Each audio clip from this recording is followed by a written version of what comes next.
আমাদের মাঝে শিলিকা 1 নম্বর পঞ্চায়েতের সম্মানীয় প্রধান প্রদীপ সরকার এসেছেন, তাকে আমরা ধন্যবাদ জানাচ্ছি। 3 নম্বর সন্ন্যাসী চরকে ঘুরছেন সকল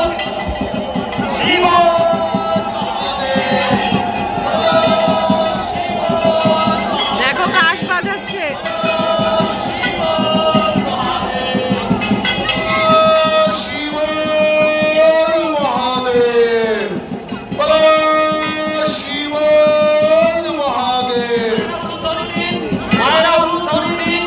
দেখুন পাখির মতন ঘুরছেন কেমন ভাবে।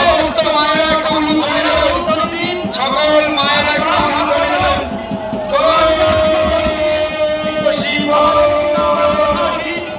ঘুরছে দেখুন, এবং বাপ্পা দাস ঘুরছে, সকলে ওর জন্য শুভকামনা জানাবেন। পাখিরা তুমি মাইকটা নিয়ে নাও, মাঠের মধ্যে মাইকটা দাও। মনে রাখবেন এরা হচ্ছে গোষ্ঠী